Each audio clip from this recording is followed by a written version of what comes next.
Hey friends, I've been reading from Acts chapter 18 verse 1, 2 and 3. After these things, Paul departed from Athens and went to Corinth, and he found a certain Jew named Aquila, born in Pontus, who had recently come from Italy with his wife Priscilla. So because he was of the same trade, he stayed with them and worked, for by occupation they were tent makers. Hallelujah. Hmm. నువ్వు వెళ్ళొచ్చు. అయితే here Paul was staying in the house of Aquila and Priscilla, okay, wife and husband. They were taking care of Aquila and Priscilla, and so Aquila and Priscilla, they were taking care of Paul,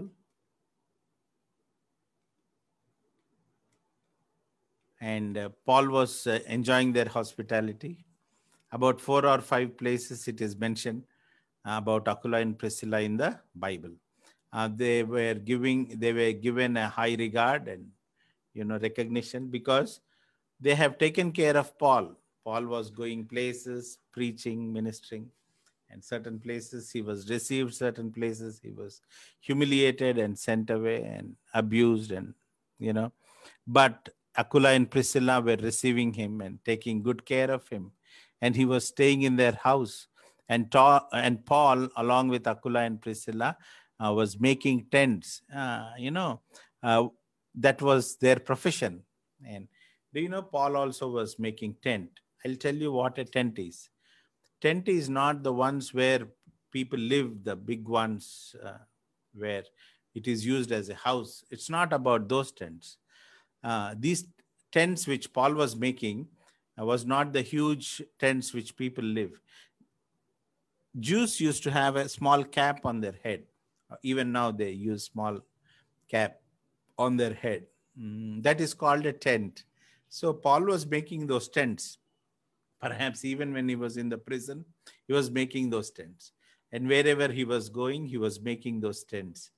And perhaps he was selling those tents and making some money for his livelihood.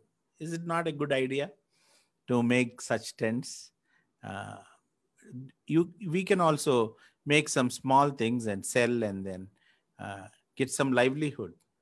Okay, we think in such a way that, oh, it's a menial job, oh, it's a small job, oh, it's not a white collar job. No, it's not a job which I'm supposed to be doing. I'm capable of doing big things. Paul was doing a small thing, very, very small thing. He was making tents which they used to keep on their head like a cap. Praise the Lord, hallelujah. And Aquila and Priscilla also were making those tents, and they were of the same trade and doing a similar job. Praise the Lord, hallelujah. Here what we understand is that Aquila and Priscilla were, allowing many of the God servants to stay in their house. There was a person named Apollo, okay, and this man was full of Holy Spirit and very fervent in spirit and very powerful man. Okay, when this man was staying in Aquila Priscilla's house, they used to train him little bit, teach him little bit, and they used to give him the facility for him to stay in their house. Praise the Lord, hallelujah. If we don't give comfort like that to the people who are working in the vineyard, if we don't give comfort to the people who are working outside, going out to the office, if a spouse or if the children, if the parents don't give them the little comfort they need, how will they be able to work? So I'm talking about the people who are in the background. I'm talking about the people who are in the kitchen. I'm talking about the people who are in the behind the tent, behind the scene. I was telling about Sarah, who must have been helping out Abraham in cooking and serving Jesus when Jesus visited them. It's not written that Jesus has visited Abraham, but it is written that God has visited Abraham. So this is how I understand.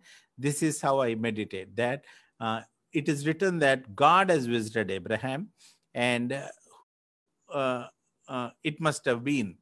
It must not have been Father God, because no one has seen Father God. And it must not have been the Holy Spirit God, because he's in the spirit form.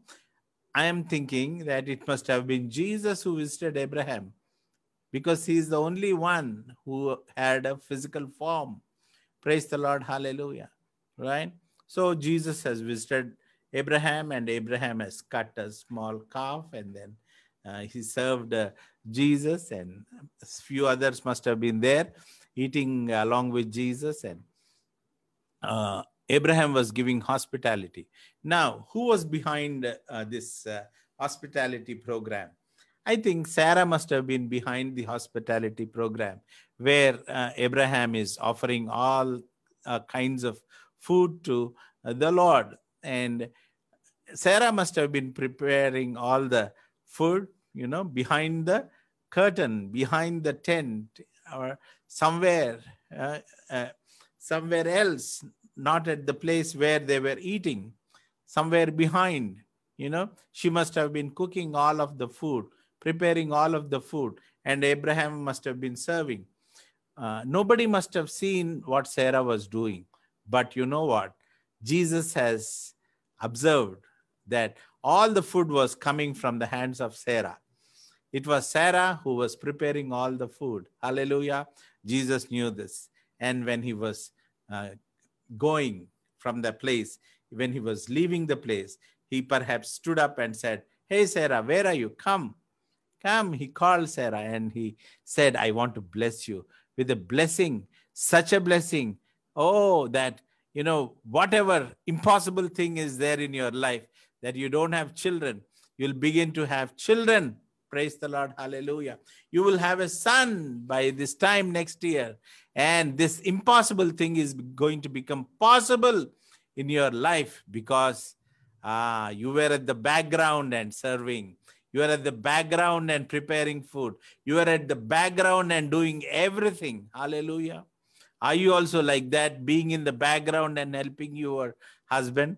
Are you in the background and, nurturing or nourishing your family?